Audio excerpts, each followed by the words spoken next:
Bom dia, amigo. Aqui estamos nós juntos mais uma vez nesse agradável encontro matinal, uma oportunidade que Deus nos tem concedido para, durante alguns instantes de reflexão, meditar na palavra de Deus, investir algo do nosso tempo, do nosso dia, para estudarmos juntos a Bíblia Sagrada, no desejo de que estas palavras possam fazer a diferença na sua vida, possam fazer a diferença no seu coração. Como sempre faço, quero transmitir aquele abraço para os aniversariantes do dia de hoje. Que Deus os abençoe grandemente, que Deus dirija os seus passos, que Deus cuide de cada área do seu viver, que Deus o oriente e que Deus o proteja. É esse o nosso desejo de coração.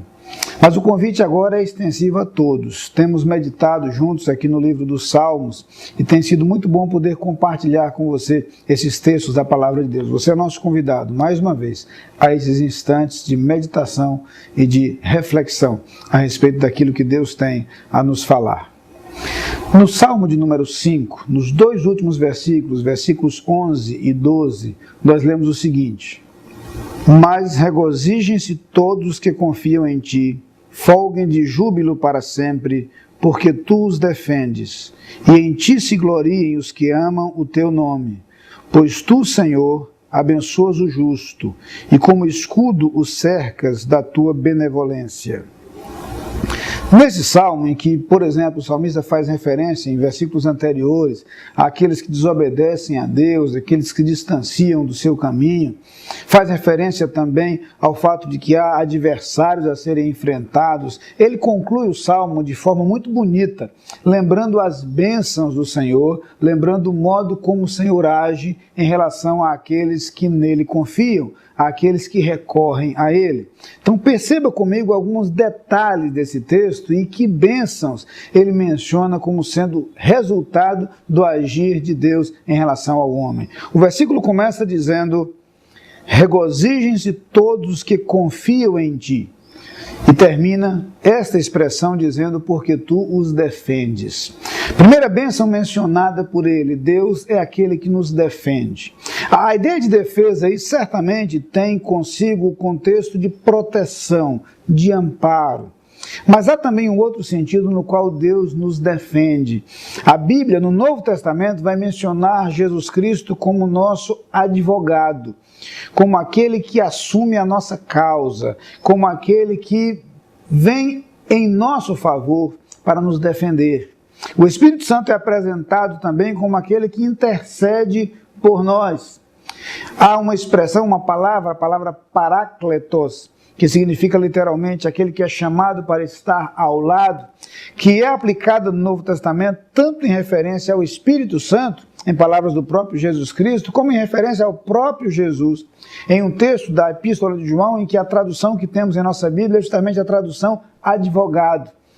Deus nos defende por meio de Jesus Cristo. É interessante esta ideia. Temos um Deus que nos protege, mas não apenas isso, um Deus que nos defende, porque temos em Cristo Jesus aquele que intercede por nós, aquele que busca o perdão dos nossos pecados e o conquista esse perdão pelo seu sacrifício na cruz.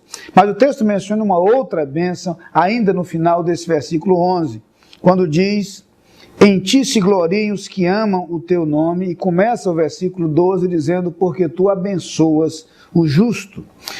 Deus não apenas nos defende, mas Ele nos abençoa. No primeiro capítulo da carta aos Efésios, por exemplo, temos a afirmação de que Deus nos cobre com toda sorte de bênçãos espirituais. Deus nos abençoa tanto no aspecto material quanto no aspecto espiritual. Principalmente no aspecto espiritual, onde as bênçãos são duradouras, onde as bênçãos são efetivas, onde as bênçãos são eternas. Mas Deus também nos abençoa no aspecto físico, no aspecto material.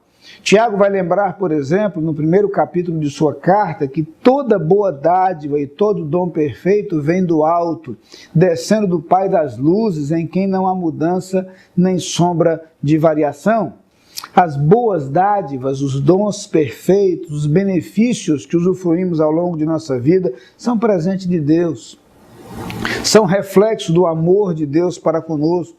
São bênçãos do Senhor em nossas vidas, e essas bênçãos são incontáveis, são inumeráveis. Temos um Deus que nos defende, mas temos também um Deus que nos abençoa. E finalmente o texto prossegue lá no finalzinho do versículo 12, dizendo o seguinte: como escudo o cercas de tua benevolência. A ideia da proteção generosa de Deus está presente aqui.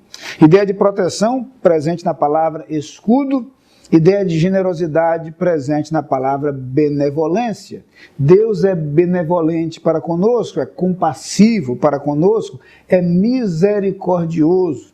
E é isso que faz com que Ele haja em nosso favor, não em função dos nossos merecimentos, mas em função das nossas necessidades.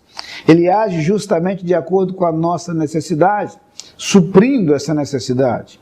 É a benevolência de Deus, é a misericórdia de Deus, a generosidade de Deus que faz com que Ele haja em nosso favor. E ao invés de nos condenar pelo nosso pecado, Ele nos oferece o seu perdão. É bem verdade que se rejeitamos a Deus, estamos sim condenados, porque o salário do pecado é a morte. Mas se buscamos ao Senhor, nós temos dele a sua proteção e temos dele a misericórdia, porque o dom gratuito de Deus é a vida eterna em Cristo Jesus, nosso Senhor. Podemos então nos dirigir ao Senhor com a certeza de que Ele é um Deus que nos defende, de que Ele é um Deus que nos abençoa, de que Ele é um Deus que, como o escudo, nos cerca com a sua benevolência, com a sua misericórdia, com a sua generosidade. Vale a pena relacionar-se com este Deus, embora muitas vezes nos distanciemos dele, embora muitas vezes tentemos nos guiar por nossos próprios desejos. A verdade é que quando nós buscamos ao Senhor, nele e somente nele, encontramos defesa, encontramos bênçãos, encontramos misericórdia. Busque a esse Senhor. Vamos fazer agora, vamos buscar ao Senhor agora em oração. Pai querido, muito obrigado, porque embora não mereçamos, embora sejamos pecadores, podemos encontrar em Ti um defensor, podemos encontrar em Ti um Deus abençoador, podemos encontrar em Ti um Deus generoso, misericordioso e benevolente, que nos cerca como um escudo. Muito obrigado, Pai, pelo Teu amor para conosco, e que esta graça alcance a todos quantos nos assistem nesse instante. É a nossa súplica, a nossa prece, no nome de Jesus. Amém.